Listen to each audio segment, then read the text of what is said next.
Welcome all the students. आज की live class में फिर मैं आपके सामने उपस्थित हूँ। देयर का प्रयोग आज हम पढ़ेंगे। बहुत ही महत्वपूर्ण टॉपिक है। हमारा इंग्लिश में बेसिक क्लियर होना चाहिए। टेंस हम पढ़ रहे हैं प्रेजेंट इंडेफिनिट टेंस, लेकिन आगे हम टेंस की तरफ बढ़े उससे पहले बेसिक कुछ चीज़ें हैं, बेसिक कुछ टॉपिक है, वो हमारा बिल्कुल ही क्लियर होना बहुत ही ज़रूरी है। जब आधारभूत जो इंग्लिश की चीज़ें, कुछ सामान्य जो बातें हैं वो क्लियर नहीं होगी, तब तक हम कंफ्यूज होते रहेंगे। फिलहाल आप जब तक ये आगे अपन बढ़ रहे हैं तब तक कुछ ज़्यादा एक्स्ट्रा दिमाग न लगाए। जैसा मैं आपको स्टेप बाय स्टेप आगे बढ़ा रहा हूँ उस हिसाब से आगे बढ़ना है। तो देयर का प्रयोग किस प्रकार से होता है? देखो, देयर का प्रयोग कहाँ कहाँ पे होता है? किसी वस्तु का अस्तित्व बताने के लिए। जैसे कि एक कुर्सी है, उस कुर्सी का वहाँ पे अस्तित्व है। ठीक है, कुर्सी है से पहले ये एक नाउन है, ये कोई क्रिया नहीं है, कोई वर्ब नहीं है। तो ये कुछ इस प्रकार से बनेंगे। तो देखो आप ना, ये जो is are am was were, इनका प्रयोग केवल टेंसों में नहीं होता है, ये टेंसों में भी भूमिका निभाते हैं। साथ ही बच्चों ये मेन वर्ब का भी कार्य करते हैं, ये लिंकिंग वर्ब का भी कार्य करते हैं। जब इनके साथ में पर्टिकुलर जो आईएनजी फॉर्म लगती है, इज आर एम के साथ आईएनजी फॉर्म, वाज वर के साथ आईएनजी फॉर्म, तब वो प्रेजेंट इंडेफिनिट और प्रेजेंट कंटिन्यूअस टेंस बताती है। जब इनके साथ आईएनजी फॉर्म नहीं है तो ये इज आर एम और वाज वर स्वतंत्र रूप से विचरण करते हैं, ये घूमते रहते हैं, अपने हिसाब से चलते हैं और ये फुल मेन वर्ब के रूप में कार्य करते हैं, यानी ये लिंकिंग वर्ब के रूप में कार्य करते हैं। जैसे ही इज ए डॉक्टर, वह एक डॉक्टर है। Ram is a doctor, Ram doctor है। राम और डॉक्टर दोनों एक व्यक्ति है, राम डॉक्टर है। तो इन दोनों को जोड़ने के लिए इज लगाना जरूरी है। राम इज ए डॉक्टर, तो इज एक लिंकिंग वर्ब होता है। इसी तरह से ये बेसिक बातें हैं कुछ। तो यहाँ पर इज आर एम का प्रयोग हो रहा है, तो इज आर एम का प्रयोग यहाँ पर एक मेन वर्ब, एक लिंकिंग वर्ब के रूप में प्रयोग हो रहा है। और इनका प्रयोग प्रेजेंट कंटिन्यूअस टेंस में अब नहीं हो रहा है, अब इस देयर के साथ इसका प्रयोग हो रहा है। जहाँ पर किसी वस्तु का अस्तित्व बताना हो और उस वाक्य को पूरा करना हो, यानी इंट्रोडक्टरी सब्जेक्ट के रूप में देयर का कोई अर्थ नहीं होता है, लेकिन क्या करता है, देयर वाक्य को पूरा करने में सहायक है। जैसे एक कुर्सी है, आप कह दो कि हम लिखेंगे a chair is, a chair is, ये सेंटेंस कंप्लीट नहीं हुआ। There is a chair is हो गया। अब इसको पूरा करने के लिए, इस सेंटेंस को पूरा करने के लिए सहायक है, इसका कोई अर्थ नहीं, इसका इस सेंटेंस, ऐसा सेंटेंस गलत है, ये नहीं होता है। इसको पूरा करने के लिए हमें देयर का प्रयोग करना होता है, और देयर अर्थ कुछ नहीं देता है। एक कुर्सी है, there is a chair, there is a chair. There is peace, शांति है, देयर इज पीस। अब मैंने कहा कि वहाँ एक कुर्सी है, ठीक है, वहाँ एक कुर्सी है। तो यहाँ पर एक कुर्सी है, इसको कैसे बनाएंगे? एक कुर्सी है, इसको बनाएंगे देयर इज ए चेयर। अब वहाँ के लिए हम यहाँ पर देयर लगाएंगे, वहाँ के लिए देयर। वाक्य की शुरुआत में देयर का कोई अर्थ नहीं होता है, और वाक्य के लास्ट में देयर आता है, तब वहाँ देयर का अर्थ वहाँ होता है, देयर का अर्थ वहाँ होता है। तो there is a chair, there शांति है।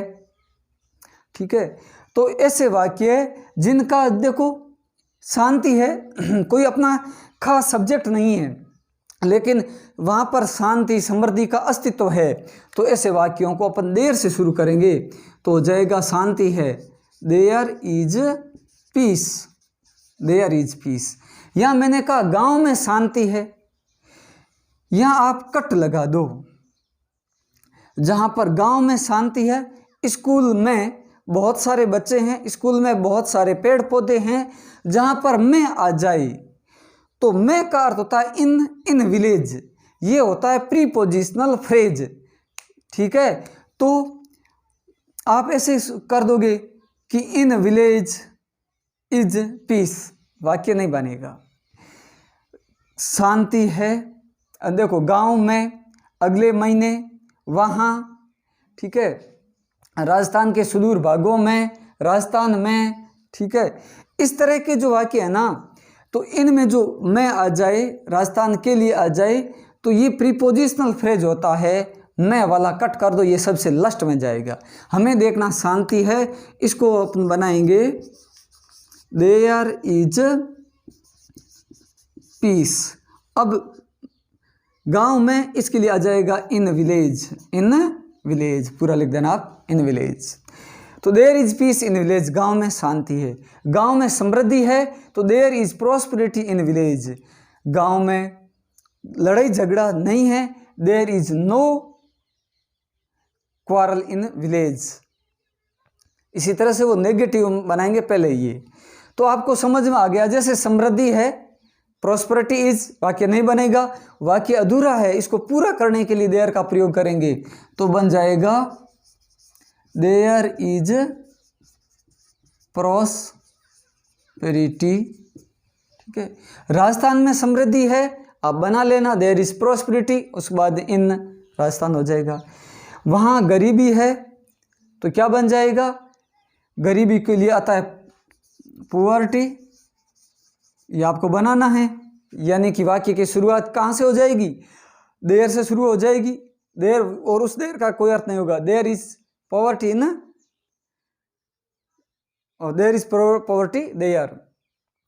जो अपन है पढ़ रहे हैं, इसकी इज आर एम, तो स्ट्रक्चर क्या है कि ऐसे वाक्यों के शुरुआत में देयर, वर्तमान काल में है तो इज आर एम, फिर इसके बाद में नाउन आ जाएगा, तो ये आता है उसके बाद इन वाला, मैं वाला जो भाग है वो वाक्य के पीछे आ जाएगा।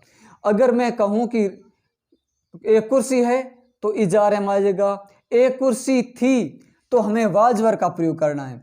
एक कुर्सी थी तो there was a chair, there was a chair. अगर मैं बताऊं कि वर्तमान है तो है आएगा is are M.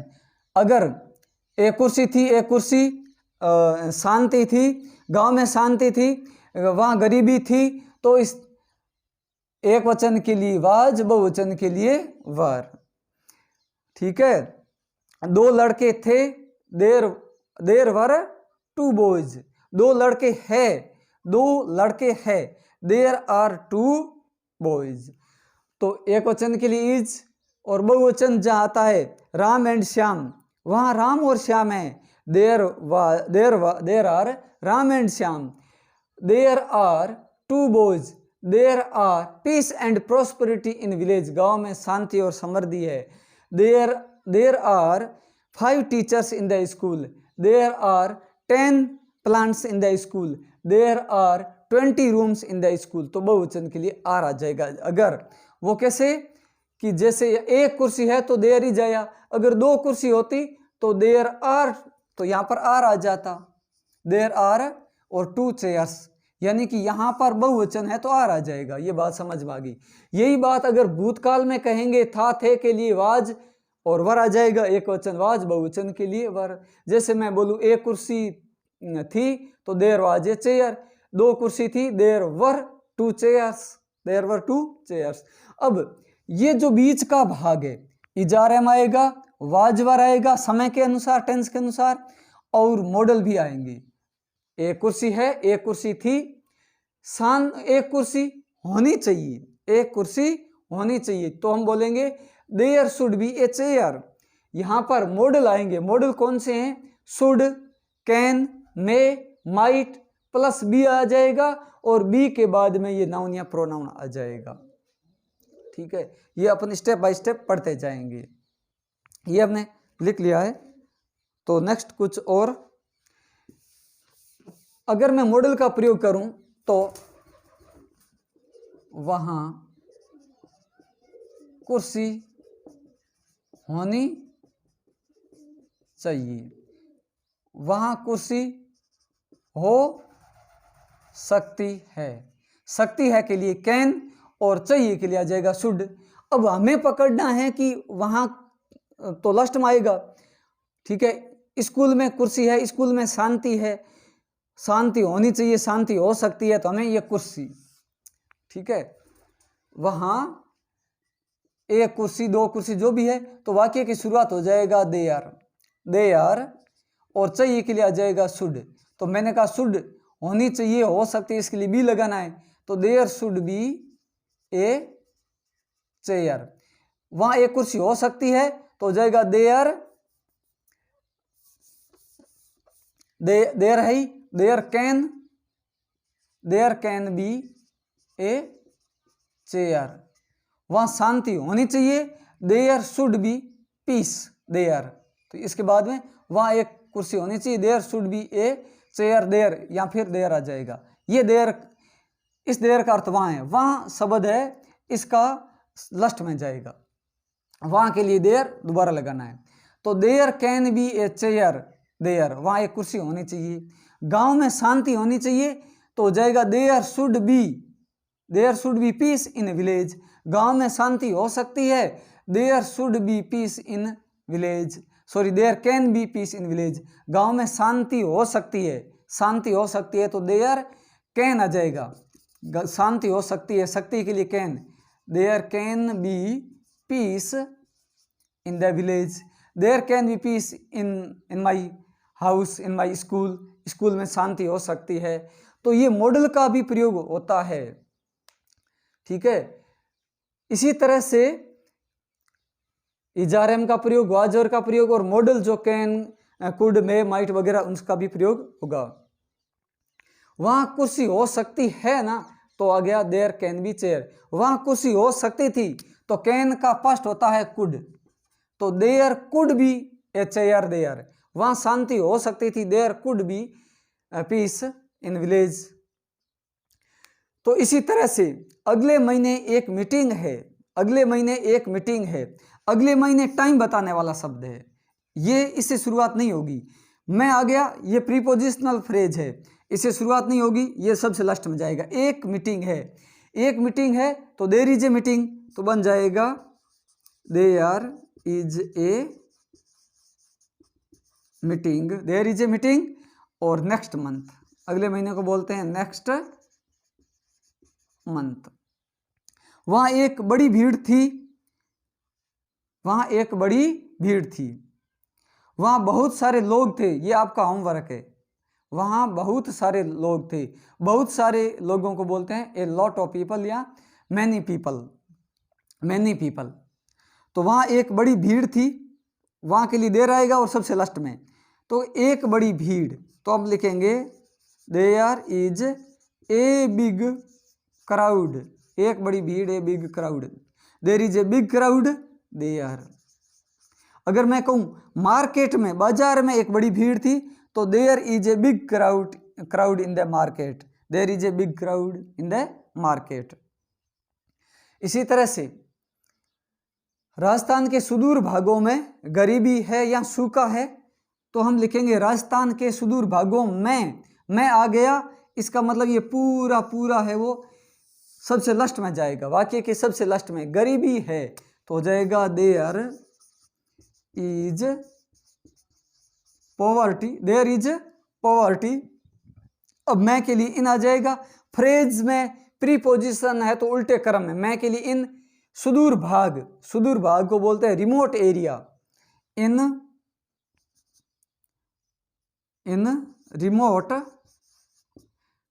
Remote area या remote side, in remote areas या रिमोट पार्ट्स या रिमोट साइड्स लिख सकते हैं। There is poverty in remote areas. अब है के लिए ऑफ आ जाएगा, और राजस्थान सबसे लास्ट में। राजस्थान के सुदूर भाग, का के की दो, राजस्थान का ये जुड़ा हुआ, इसके लिए ऑफ आएगा, तो there is poverty in remote area of Rajasthan. There is drought, सूखा है, तो हम लिखेंगे there is drought in remote area of Rajasthan. There is drought in western Rajasthan, पश्चिमी राजस्थान में। देयर इज ड्रॉट इन जो रिमोट एरिया में। एक बार एक राजा था, जैसे अपन बहुत सारी स्टोरी में पढ़ते हैं, एक बार एक हाथी था, एक बार एक राजा था, इस प्रकार के जो सेंटेंस है वो कैसे बनेंगे, एक बार ये सबसे लास्ट में जाएगा, एक बार ये फ्रीक्वेंसी बता रहा है, बारंबारता बता रहा है, ये एडवर्ब है। तो एक राजा था, सीधी बात है, देयर था के लिए आ जाएगा, there was a king, there was a king, ठीक है।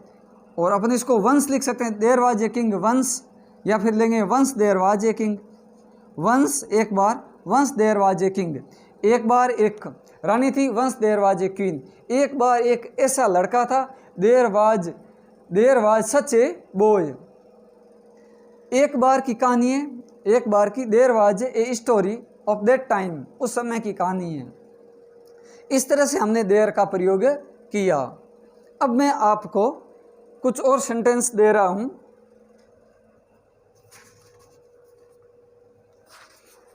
कुछ और सेंटेंस है।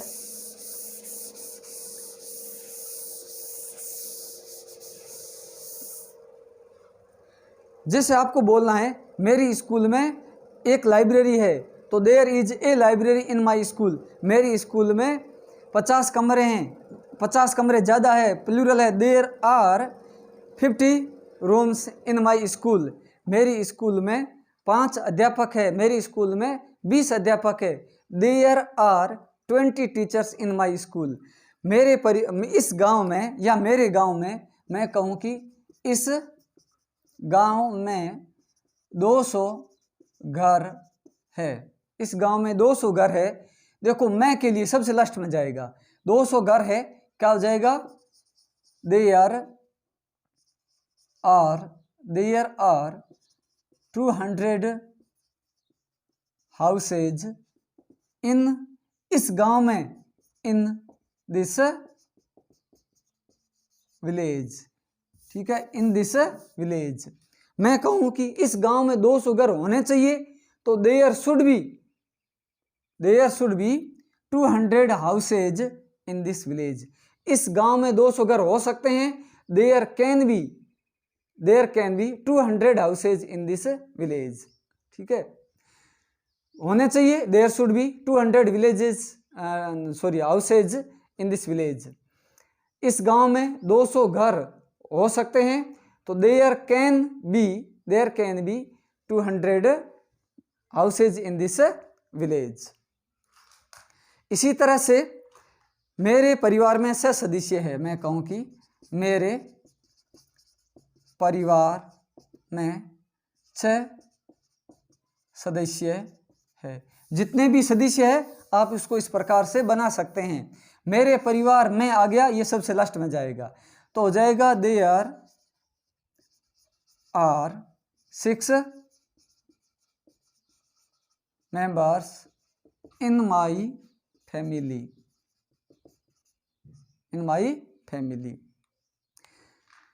इसी प्रकार से आप कुछ और सेंटेंस बनाएंगे,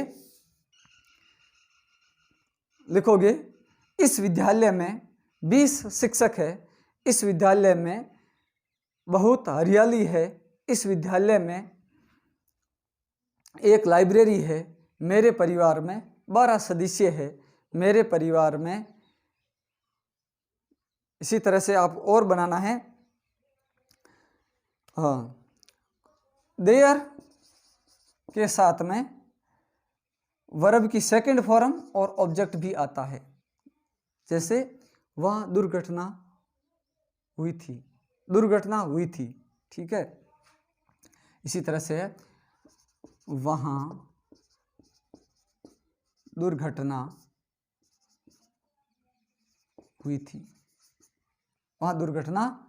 वहाँ मतलब ये हो गया दुर्घटना हुई, देयर हैपेंड, देयर होने को happened, there happened an accident, there वहाँ के लिए देयर, इसका देयर का कोई अर्थ नहीं, there happened an accident, there happened a bank robbery in city, there happened a bank robbery, शहर में या बैंक में एक लूट हुई, there happened a bank robbery in the city, या ए रॉबरी इन बैंक। इसी तरह से वहाँ एक राजा रहता था। वहाँ एक राजा रहता था। वहाँ एक राजा रहता था। ये कैसे बनेगा? वहाँ बाद में आएगा। एक राजा रहता था, ठीक है, तो बन जाएगा रहता था, lived, there lived a king, there lived a king, there. एक बार वहाँ एक राजा रहता था, once there lived a king. इसी तरह से जंगल में एक सन्यासी रहता था, ठीक है, तो there lived a monk in the jungle. इसी तरह से देयर पर आपका कंसेप्ट है लगभग क्लियर हो चुका होगा। इसमें कोई डाउट है तो आप ज़रूर कमेंट करना और इसको ज़्यादा से ज़्यादा विद्यार्थियों तक पहुंचाना। इस प्रकार से देयर के ये प्रयोग होते हैं जहां पर सीधे रूप से ये जहां वाक्य नहीं बनते हैं वहां अपन को ये देयर से सेंटेंस बनाने हैं। तो कुछ और सेंटेंस आप लिख लो। इस शहर में एक एटीएम लूट हुई। उस परिवार यानी दैट फैमिली, उस परिवार में 10 सदस्य है। मेरे विद्यालय में 2 वाटर टैंक है। मेरे विद्यालय में एक बगीचा है। मेरे गांव में एक गौशाला है। मेरे गांव में शांति है। मेरे गांव में समृद्धि है। मेरे गांव में भाईचारा है। मेरे गांव में, हाँ, इसी तरह से अगर हमें नेगेटिव इसका बनाना है, इसका हमें नेगेटिव बनाना है तो इनके बाद में नोट लग जाएगा। यहाँ पर क्या लग जाएगा? नोट। इनके बाद में नो लगा दो बस। There, is are and was were no noun pronoun. कुर्सी नहीं है, देयर इज नो चेयर, कुर्सी। इसी तरह से मैं कहूं वहां कुर्सी नहीं है तो क्या हो जाएगा? There is no chair, there. गांव में शांति नहीं है, there is no peace in the village. तो आपका नेगेटिव का स्ट्रक्चर हमें नो लगाना है। देयर के बाद इज आर एम नो, हाँ आप लिख देना गांव में शांति नहीं है, there is no peace in the village. गांव में समृद्धि नहीं है, गांव में सूखा नहीं है, गांव में गौशाला नहीं है, ठीक है। इसी तरह से आप सेंटेंस बनाना है। इस चैनल को आप सब्सक्राइब जरूर करें ताकि कुछ समय बाद अपन इसको ऑनलाइन क्लास भी ले सके डायरेक्ट उसी समय। Thanks for watching.